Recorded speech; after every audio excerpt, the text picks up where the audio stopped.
How did it feel out there having your hand raised? You know, it feels amazing, especially being the first guy to fight in this province. And this is actually my second time competing in this province. The first time I won junior nationals for wrestling. So it's my second time competing here, and I'm just very excited.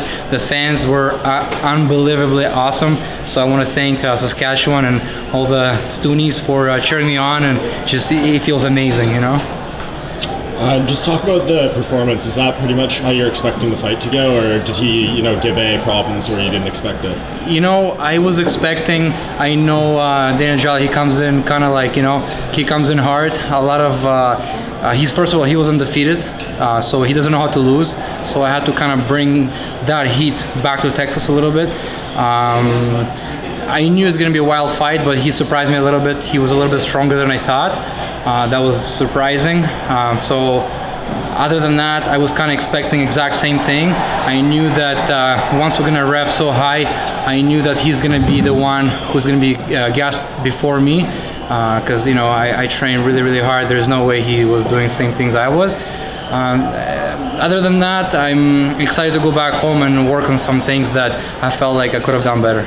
And once you got his back and you started punching him from there, finished the fight, it seemed like the finish was inevitable. Did you think the ref stopped it a little bit late? Because that's what it seemed like, maybe from cage side. Honestly, I thought that every punch that I was landing, he was getting weaker and weaker, up to the point where I was kind of like throwing punches, and he was already kind of like out cold. But I had to keep doing that, so that I was waiting for the referee to peel me off. But I do think that they could have stopped fight a little bit sooner. I've seen that he was already hurt, but I didn't want to stop his main debut. I just wanted to finish the fight, and I was waiting for the referee to peel me off. Yeah, and you showed quite a bit of your ground game in this fight.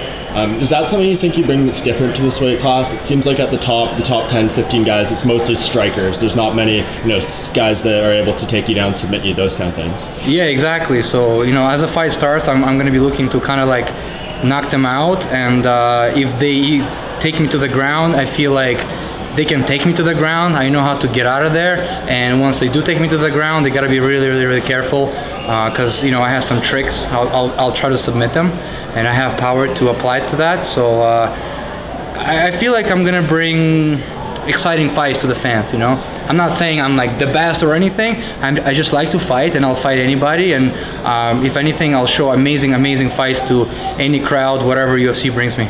And how do you build off this win? Where do you go from here? I heard you saying before you might want to go train with Chris Weidman down in New York. Yeah, I really want to find a little bit better training partners. Some guys that are a little bit more wilder bodies, and maybe some guys that are stronger than me, so I can really get pushed as well. Because right now, to be honest with you, nobody really pushing me. I'm always kind of the leader in a training session and in sparring. So I do want to meet some guys that can kick my ass as well, so that I get a little bit more humbled and get better. Yeah, have you spoke with Chris about that possibility? I didn't speak to Chris himself, but we have some mutual friends that kind of been talking to set up some training sessions.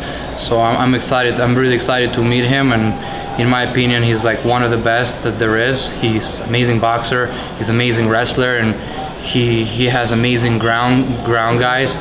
And I feel like we can benefit from each other, especially now that he's fighting a really, really good grappler, Luke Rockhold. So I feel like I can bring similar ideas to what Luke Rockhold has, and I think we can really help each other, and we don't live that far from each other. I'm in Toronto, he's in New York, so I'm going to be looking to kind of like get some good training sessions with him. I know he's a hard worker, so am I, so I feel like we can help each other.